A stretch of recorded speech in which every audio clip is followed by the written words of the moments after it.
CG school के प्यारे विद्यार्थियों, हिंदी की ऑनलाइन क्लास में आपका बहुत बहुत स्वागत है। जैसे कि आप जानते हो, हम पद्य खंड में पाठ 12 माखनलाल चतुर्वेदी कैदी और कोकिला पूरा कर चुके हैं।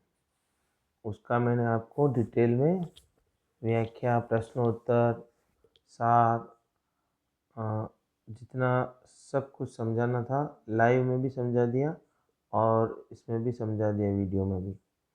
अब हमारा नेक्स्ट चैप्टर है 14, केदारनाथ अग्रवाल चंद्रगना से लौटती बेर।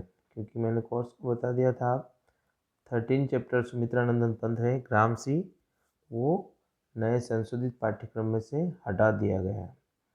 इसलिए अभी हम 14 लेसन 14वां लेसन केदारनाथ अग्रवाल जी का चंद्रगना से लौटती बेर, इस पाठ को पढ़ेंगे। चंद्रगना प्यारे बच्चों एक गांव का नाम है और वहाँ से लौटती बेर यानी वापस आते समय। इसकी व्याख्या डिटेल समझेंगे। इससे पहले हम माखनलाल चतुर्वेदी जो हैं उनका ये केदारनाथ अग्रवाल जी हैं, केदारनाथ अग्रवाल जी इसके लेख कवि हैं। इनका हम परिचय अच्छे से पढ़ लेते हैं, इनको समझ लेते हैं कि ये कौन है। देखिए, केदारनाथ अग्रवाल का जन्म उत्तर प्रदेश के बांदा जिले में कमासीन गांव में सन 1911 में हुआ। इनकी शिक्षा इलाहाबाद और आगरा विश्वविद्यालय से हुई। केदारनाथ अग्रवाल पेशे से वकील थे। उनका तत्कालीन उस समय का साहित्यिक आंदोलनों से गहरा जुड़ाव था।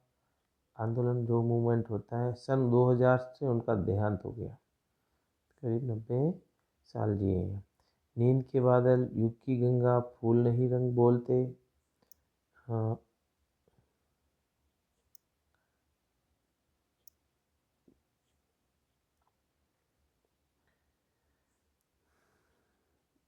मार प्यार की थापे, कहे केदार खरी खरी, उनकी प्रमुख काव्य कृतियाँ हैं, रचनाएं हैं। उन्हें सोवियत लैंड नेहरू पुरस्कार, साहित्य अकादमी पुरस्कार से सम्मानित भी किया गया है। केदारनाथ अग्रवाल प्रगतिवादी धारा के प्रमुख कवि हैं। जन सामान्य का संघर्ष, उसकी प्रकृति सौंदर्य। जन सामान्य का संघर्ष होता है ये जीवन जीने के, और प्राकृतिक सौंदर्य इस कविता में यही मुख्य बात है। इनकी प्रकृति के सौंदर्य का बखूबी वर्णन किया है और किस तरह से किया है हम इस कविता में पढ़ेंगे। उनकी कविता का मुख्य प्रतिपाद्य है, सब्जेक्ट है उनके यहाँ प्रकृति का यथार्थवादी, जो रियल वास्तव में है, यथार्थवादी रूप व्यक्त हुआ है, जिसमें शब्दों का सौंदर्य, शब्दों की जो चयन है, शब्द चूज करने की कला है, ध्वनियों की धारा है और स्थापत्य की कला है, जो शब्दों की रचना करना, उनको बनाना, उनकी फॉर्मेशन करना, संगीतात्मकता, उनकी काव्य की अनन्य विशेषता है। ये उनकी खास अनन्यतम यानी बहुत अच्छी सी विशेषता है। बुंदेलखंडी समाज का दैनिक जीवन, दैनिक यानी डेली रूटीन, खुलेपन, उमंग के साथ उनकी काव्य में अभिव्यक्त हुआ, प्रकट हुआ है। केदार कविता की भाषा का लोक भाषा के निकट लाता है। उनकी भाषा एकदम जनमानस की है, ग्रामीण जीवन से जुड़े हैं। ग्रामीण यानी विलेज लाइफ जो होती है, उनके बिंबों यानी उनके रूपों को आत्मीयता के साथ, अटैचमेंट के साथ प्रस्तुत करते हैं। बड़े अच्छे ढंग से वह प्रस्तुत करते हैं, क्योंकि अलग अलग कवि की अलग अलग विचारधारा होती है, अलग अलग कल्पनाएं होती है और अलग अलग ही उनका व्यू होता है, एटीट्यूड होता है। और जिस तरह की उनकी, कोई वीर रस से भरी लिखना चाहता है तो जैसे रामधारी देश है, राष्ट्रीय भावनाओं के ओतप्रोत लिखना चाहता है तो वो उसी ढंग से लिखते हैं। कोई प्रकृति को सुंदर को उनकी अच्छी लगती है, नदी, झरने, गाँव का सौंदर्य, किसानों का जीवन। तो इसी तरह से अलग अलग कवियों की अलग अलग जहाँ उनकी मन और उनकी विचारधारा चलती है, वो वैसी कविताएं लिखती हैं। सबका ये अलग अलग कवियों के इसी तरह से होता है। तो इन्होंने इसमें इस तरह से किया था इनके जीवन का परिचय। अब इस कविता के बारे में थोड़ा हम समझ लेंगे। प्रस्तुत कविता में कवि का प्रकृति के प्रति, कवि का प्रकृति के परि गहन अनुराग है। गहन अनुराग का मतलब आप समझते हैं, अनुराग यानी प्रेम, गहन यानी विशेष रूप से, गहन अनुराग व्यक्त हुआ। प्रकृति के प्रति यानी नेचर के प्रति, जो प्रकृति, नदी, तालाब, झरने, सूरज चलना उतरना, सूरज का ढलना, वह चंद्रग्रहण नामक गांव नामक से लौट रहा है। कि कहीं जैसे अपन भी कहीं अपने ननिहाल कहीं भी जाते हैं, किसी गांव में जाते हैं, घूमने जाते हैं, शहरों से दूर जाते हैं, तो एक चंद्रग्रहण नशा नाम गाँव है, वहाँ से लौट रहे थे, वापस कम बैक आ रहे थे। लौटते समय उस किसान के मन की खेत खलिहान, उनका प्राकृतिक परिवेश सहज आकर्षित कर लेता है। लौटते हुए हम भी जाते हैं तो रोड किनारे देखते हैं किसानों के खेत जो होते हैं, उसमें हल चलाते हुए उनके प्राकृतिक परिवेश होता है, प्राकृतिक एंड नेचुरल जो एनवायरनमेंट होता है, आकर्षित इम्प्रेस कर लेते हैं। इस कविता में कवि के सृजनात्मक क्रिएटिविटी, जो निर्माण करने की कल्पना एंड इमेजिनेशन, अभिव्यक्ति ने प्रकट करना, साधारण चीज़ों को असाधारण सुंदर देखती है। जो साधारण सी चीज़ें दिखने वाली है, चने हैं, पेड़ पौधे हैं, नदियाँ हैं, झरने हैं, उनमें क्या असाधारण देख लेते हैं, एक्स्ट्रा ऑर्डिनरी उनमें लुकिंग, उनकी जो पावर है उनकी कवि की। जहाँ न पहुँचे कवि वहाँ पहुँचे रवि, तो कवि जहाँ न पहुँचे रवि वहाँ न पहुँचे कवि, यानी जहाँ सूर्य नहीं पहुँचता है वहाँ कवि की कल्पना पहुँच जाती है। तो यही बातें हैं इनके साथ। सौंदर्य को शहरी विकास की तीव्र गति के बीच भी अपनी संवेदना सुरक्षित रखें। तो शहरी विकास के साथ प्रकृति के इस वातावरण की उनके बीच में संवेदना यानी उनके प्रति वेदना सुरक्षित रखना चाहते हैं। यहाँ प्रकृति और संस्कृति की एकता स्थापित हुई। ये इम्पोर्टेंट खास है इस लाइन पूरे गद्यांश की। जब प्रकृति नेचर और संस्कृति हमारी कल्चरल, नेचर और कल्चरल को दोनों को एक किया है, व्यक्त किया है, उनके साथ में तादाद में बिठाया, उनके साथ में ऐसा उनको सेट किया है कि हमारी प्रकृति भी सुरक्षित रहे और संस्कृति भी सुरक्षित रहे, और उन दोनों का कॉम्बिनेशन बिठाने की इस कविता में पूरा उन्होंने अपना भाव और कल्पना शक्ति उड़ेली है। तो ये हम इसके द्वारा इस कविताओं की पंक्तियों को पढ़ेंगे, अच्छे ढंग से समझेंगे। तो ये आप देख लें आप, ये जो चंद्रग्रहणा गांव ये इस तरह से हैं जैसे कि सामान्य से खेत होते हैं, तो ये खेत में से हल चला रहे हैं और ये चारों तरफ धान की गेहूं की फसल है, हल चलाते हुए चारों तरफ हरियाली है। तो इस तरह ऐसे खेत को देखकर एकदम से उनका मन उमड़ जाता है और वो खेत के किनारे जाकर देखते हैं पास में, तो क्या लगता है उनको, तो ये देखो आप, चंद्रग्रहणा से लौटती बेर, केदारनाथ अग्रवाल लिख रहे हैं। चंद्रग्रहणा क्या है, चंद्रग्रहणा क्या है, एक गांव का नाम है। लौटती यानी आते समय, बेर इन्हें समय, बेर इन्हें बार, बाहर नहीं बोलते मैं जाते से बाहर आते बाहर, तो बेर इन्हें बार। देख आया चंद्रग्रहणा, कवि कहता है मैं देख आया चंद्रग्रहणा, चंद्रग्रहणा गाँव में देख आया, और उसमें क्या क्या देखता हूँ, वहाँ क्या क्या मुझे नज़र आता है, क्या क्या मैं उसकी उसमें क्या क्या मैंने देखा और कैसे उसको मैंने समझा, उसको थोड़ा सा समझना है। देख आया मैं चंद्रग्रहणा, देखता हूँ दृश्य अब मैं, क्या देखता हूँ मैं, ऐसा दृश्य देखता हूँ। वापस जब चंद्रग्रहण से लौटते हुए कवि आता है तो एक खेत की मेड़ पर बैठ जाता है और देखता है, दृश्य देखते हैं, क्या क्या खेतों में क्या दृश्य होते हैं, क्या उनसे सीन्स दिखते हैं, वो देखते हैं। मेड़ कहते हैं जैसे खेत, खेत ये पूरा खेत है, तो यहाँ पर जो डोली होती है ना, यहाँ पे जो डोली होती है पाले, उसको पालाबंदी कहते हैं। जैसे यहाँ ये बॉर्डर है, तो खेत की जो बॉर्डर है वहाँ पर बैठ कर कवि देखता है। मेड़ यानी खेत की बॉर्डर, मेड़ पर इस खेत की बेटा अकेला, अकेले खेत की मेड़ पर बैठकर वो उनको खेत में देखते हैं। क्या देखते हैं, एक बीते के बराबर, एक बीता होता है, मैं बताऊंगा आगे, एक बीता होता है एक हाथ का पूरा जो अपनी जो कनिष्का उंगली होती है उसके अंगूठे तक का जो पूरा हिस्सा होता है उसका करीबन 7 8 8 10 इंच का, जितना हाथ बड़ा होता है छोटा हाथ होता है 6 5 6 इंच में हो जाता है, एक बीते के बराबर। ये हरा टिंगना चना, ये हरे हरे चने दिख रहे हैं, ये चने दिख रहे हैं, तो ठींगना सा छोटा सा 8 10 इंच का 12 इंच का चने का पेड़ पौधा होता है, पेड़ तो हो नहीं सकता है, पौधा सा होता है छोटा सा। तो एक बीते के बराबर हरा हरा हरा ठींगना है ना, छोटा सा, ठींगना नहीं कहते, नाटा बोना, छोटा सा चना, चने का पौधा। बांधे मुरेठा शीश पर, बांधे मुरेठा शीश पर, ये यहाँ पे बताया देखो, बांधे मुरेठा शीश पर, ये हरा सा ठींगना चीना है, ये चना है, चने का पौधा है। तो ये चने के पौधे में कैसे, जैसे किसी ने बीन बन जाता है, कोई आदमी जैसे बीन बनता है नहीं, बीन, तो बीन बनने पर वो क्या कैसे मोटड़ा बांधता है, मुरेठा है ना, मोटड़ा नहीं कहते हम शादी में पहनते हैं। तो उसने जैसे कवि को ऐसा दिखता है जैसे चने ने अपने सिर पर मोटड़ा बांध दिया है। ये इसके ऊपर जो है ना, ये चना है, अब चने का रूप ले लिया, और यहाँ पे जैसे कोई व्यक्ति है इसको समझ लिया, और इसके सिर पे साफा बंधा हो, ऐसी उसने कल्पना की कि जैसे चने के सिर पर साफा बांध दिया हो, ये साफा जैसे, ये इसने कल्पना की चने के सिर पर जैसे बांधे मुरेठा शीश पर छोटे गुलाबी फूल का, छोटे से गुलाबी फूल का, गुलाबी ये फूल है, इस तरह से जैसे साफा बांध दिया हो चने के सिर पर। जैसी वो कल्पना करती है, ऐसा लगता है जैसे चने के सिर पर ऐसा साफा बांध दिया है। फूल उल्टा खिलना साफे के समान है, समझ गए आप। छोटे गुलाबी फूल का जो फूल खिलता है चने के ऊपर, सज खड़ा है और बीन बनकर एकदम खेत में खड़ा हुआ है। तो एकदम खेत के कल्पना है, कवि की कल्पना है, चने का पौधा खड़ा हुआ है और उसके ऊपर जो फूल आया है, और फूल गुलाबी कलर का है, वो गुलाबी कलर का फूल कैसा लगता है, उसको साफे के समान लगता है कि उसने साफा बांध दिया है। ठीक है, समझ में आ गया आपको। अगर समझते हैं, ये देखो, यहाँ से जो हिस्सा है यहाँ तक, मतलब अंगूठे से लेकर ये लास्ट अंगुली तक, कनिष्का चट्टी अंगुली जो कहती है, यहाँ से जो हिस्सा होता है, ये जो हिस्सा होता है करीबन 7-8-9 इंच का, जितना हाथ बड़ा होता है, इसको कहते हैं, इसको क्या कहते हैं, बीता। बीता, बेत भी बोलते हैं, बीता बोलते हैं, एक बेत के बराबर।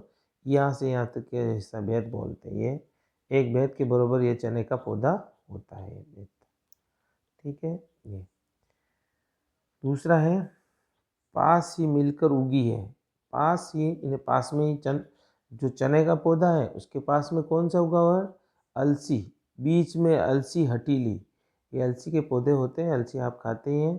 अलसी स्वास्थ्य के लिए बहुत अच्छी होती है, कोलेस्ट्रॉल को घटाती है, और पाचन शक्ति को बढ़ाती है, और कितने फायदे हैं वो अलग बात है। पास ही मिलकर उगी है, उगा हुआ है पौधा किसका, क्योंकि किसान उगाते हैं, कितनी तरह की फसल होती है, सब पैदा किसान ही तो करता है। बीच में अलसी, चने के पास में ही बीच बीच में अलसी के पौधे हैं। देह की पतली, देह है न शरीर, देह शरीर वपु काया तन, इसके पर्यायवाची होते हैं देह। देह की पतली, पतली सी कमर है उसकी, कमर की है लचीली, और कमर की लचीली है, थोड़ी सी हवा आती है तो एकदम से झूमने लगती है, एकदम से पतला सा पौधा है, पतला पौधा है। उसको चने को तो बीन बना दिया, और ये अलसी को उसने बीननी, दुल्हन बना दिया, दुल्हन के समान, यूँ समझ लो कि दुल्हन की तरह है, जो कैसी वो घूम रही। इसका प्रकृति का मानवीकरण किया है, प्रकृति का मानवीकरण, प्रकृति का मानवीकरण अलंकार है। मानवीकरण अलंकार में क्या होता है, मानवीकरण अलंकार में क्या होता है, मानवीकरण अलंकार में ये होता है कि प्रकृति को मानव का रूप दे दिया जाता है। जैसे ये अब अलसी है तो इसको दुल्हन बना दिया, चना था तो चने को बींद राजा बना दिया, तो उसको मानव का रूप दे देना प्रकृति में मानवीकरण अलंकार है। तो हम किसी किसी को देखते हैं ना, हम प्रकृति के सूर्य को उगने को, झरने के गिरने को, इसको मानव के समान उसकी उपमा दी जाती है, उसको समान बना दिया जाती है, मानवीकरण अलंकार। तो इसमें सब में मानवीकरण अलंकार है। देह की पतली, देह की है ना शरीर की पतली सी, लचीली है ना, लचक खाने वाली, नीले नीले फूल, उसके नीले नीले जो फूल हैं, सिर पर चढ़ा, सिर पर चढ़ाकर, इसके नीले नीले सिर पर, जैसे कोई नई सी दुल्हन या होती है या लड़की होती है, तो वो अपने सिर पर क्या करती है, फूलों को बांध देती है। तो फूलों को बांधती ऐसे लग रहे हैं जैसे अलसी ने अपने सिर पर जूड़े में, कह दे तो बाल के जूड़ों में उसने नीले नीले फूल लगा दिए हैं, सिर पर चढ़ाकर कह रही है। और क्या कह रही है वो अलसी, जो छुए यह, जो छू इन फूलों को, इन मेरे जूड़े में लगाए हुए फूलों को छू लेगा, दूँ हृदय इनको दान, दूँ हृदय का दान उनको, मैं अपना उसको दिल दे दूंगी। प्रेम से भरी हुई कविता, प्रकृति का मानवीकरण की हुई कविता केदारनाथ जी अग्रवाल जी का ये प्राकृतिक और गांव के वातावरण का वर्णन है। और इसमें कवि प्रकृति को मानवीकरण करते हुए कहते हैं, पास ही चने के पास ही एक अलसी उगी हुई है, अलसी हटीली है, हटीली है न बड़ी निराली है, छबीली है, मतलब अटकेलियाँ खाने वाली है। देह की पतली है, पतली उसकी कमर है, लचीली सी है। नीले नीले फूल उसके सिर पर बांध रखे हैं, सिर पर चढ़ा रखे हैं, सिर पर चढ़ा रखे हैं, सिर पर बांध रखे हैं जूड़े में। तो ऐसी वह एकदम से अच्छी दिखने वाली, और वह कह रही है, नीली अलसी कह रही है कि जो इन फूलों को छुएगा और मैं उसको अपना दिल दे दूंगी। ये कुछ प्रेम और प्रणय से भरी हुई भाव वाला पद्य था। इसको आगे और समझेंगे हम। आगे वाला पद्य है, और सरसों की न पूछो, और सरसों की बात ही मत करो। सरसों के जो आप देखते हो सरसों के खेत, ये देख लो सरसों के खेत हैं, पूरे सरसों के पीले पीले फूल खिले हुए हैं चारों तरफ। तो ये पीले पीले फूल दूर तक सरसों एकदम से बसंत के महीने में खिल जाते हैं। तो अभी थोड़े दिनों में खिल जाएंगे। चने भी खेत में उग चुके हैं और अलसी भी ये अभी इसी ऋतु की वर्णन है अभी। तो और सरसों की नहीं पूछो, और सरसों के बारे में तो और पूछो ही मत, क्योंकि और उसका ज़्यादा बड़ा चढ़ा के वर्णन किया है। ये अतिशयोक्ति अलंकार ये समझ लो, या ऐसी शैली में लिखा गया है जो किसी की ज़्यादा बढ़ा चढ़ा कर वर्णन किया जाता है। और सरसों की न पूछो, हो गई सबसे सयानी। सरसों तो इतनी, और सब सरसों तो और भी पीले जैसे परिधान पहन रखे हैं, और सयानी हो गई। सयानी यानी होशियार, समझदार, बड़ी, ऐसी। तो सरसों और ज़्यादा सयानी हो गई, समझदार हो गई है। हाथ पीले कर लिए, और उसने हाथ पीले कर लिए। हाथ पीले करना मुहावरा होता है। हाथ पीले करने का मतलब विवाह करना, शादी रचना या विवाह करना। तो हाथ पीले करके तैयार, बेटी जैसे हल्दी लगाते हैं तो हाथ पीले होते हैं, दुल्हन ही लगाती हल्दी। तो सरसों तो एकदम से उसकी तो पूछो ही मत। प्रकृति के ये स्वयंवर का वर्णन है पूरा, ठीक है। प्रकृति जैसे स्वयंवर करने के लिए, तो इसका वर्णन है कि जैसे प्रकृति में एक स्वयंवर का आयोजन रखा गया है। इस स्वयंवर में अलग अलग बींद आते हैं और दुल्हन को वरण करके ले जाते हैं। इसी तरह से चने उसके चना भी है उसमें, और स्त्रियां भी है बहुत सी, अलग अलग, जैसे विवाह मंडल में होता है, अलग अलग दूल्हे दुल्हन को पसंद करते हैं और उनकी शादी करते हैं, स्वयंवर की माला डाल देते हैं। तो इसी तरह से चना ठींगना सा है बींद राजा, और उसमें अलसी भी है, और ये सरसों भी है। तो सरसों की तो बात ही मत पूछो, वो सयानी हो गई, बड़ी हो गई, जवान हो गई है। उसने हाथ पीले कर लिए हैं ना, वो हाथ शादी के लिए तैयार है। ब्याह मंडप में पधारी है, और ब्याह मंडप में वो आ गई शादी करने के लिए। ब्याह मंडप जो होता है उसका बना हुआ, वो उसमें पधारी है ना, आई है।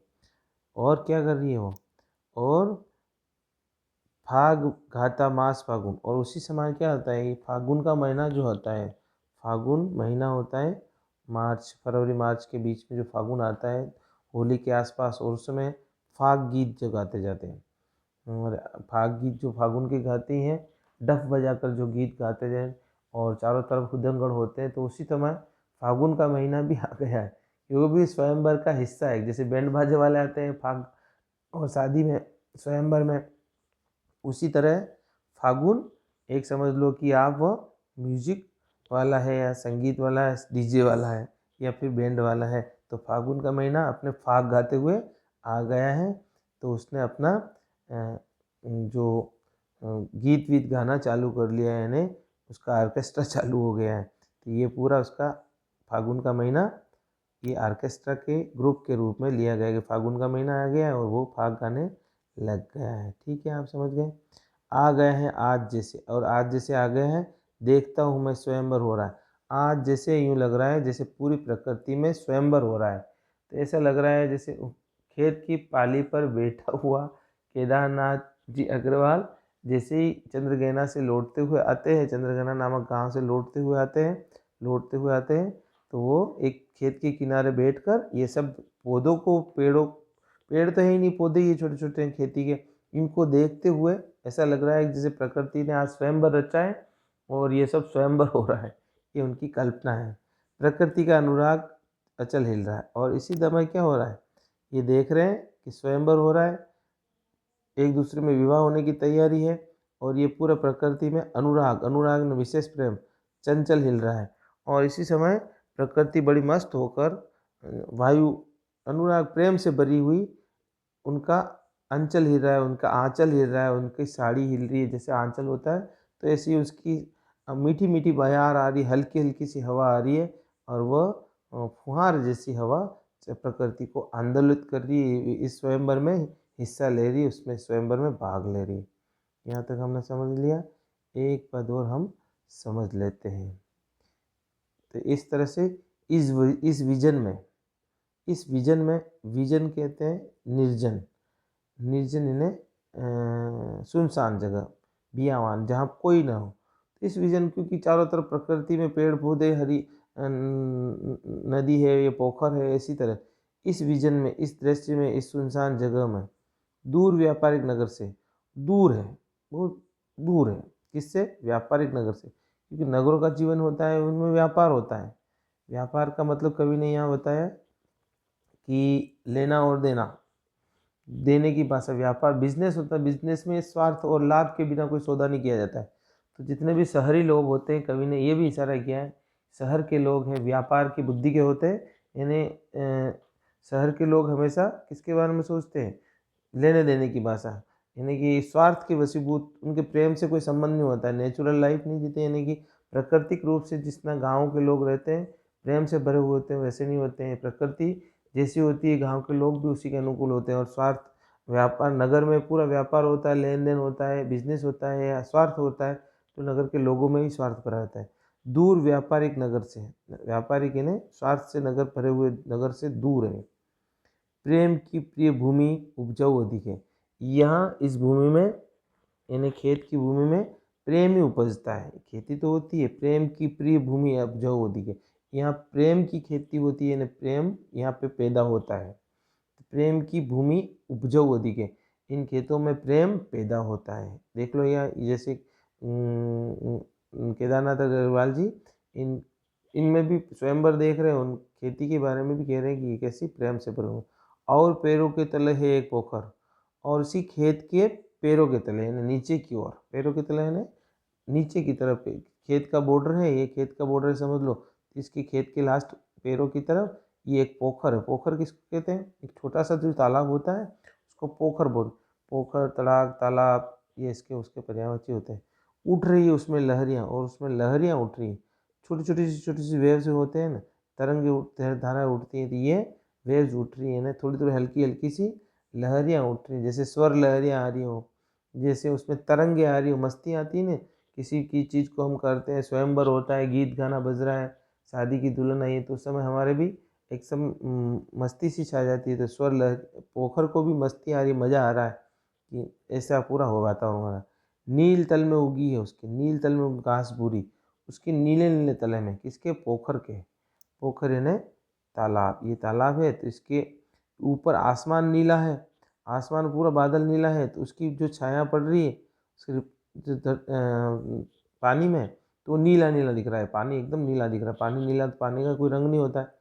तो नील तल में, तल यानी गहराई में, उगी है घास भूरी, घास जो भूरी भूरी घास उगी हुई है नीचे, एकदम पानी साफ है, तो जो घास धीरे धीरे उगी हुई है भूरी कलर की, ले रहे वह भी लहरियाँ, और वह भी हिल डुल रही है। जैसे ऊपर पानी की वेव हो रही है, लहरें आ रही है, तो उसके नीचे की जो भूरी घास है वह भी हिल रही है। यानी कि कवि कहता है पोखर का दिल भी, पोखर का यानी तालाब का दिल भी आंदोलित हो रहा है।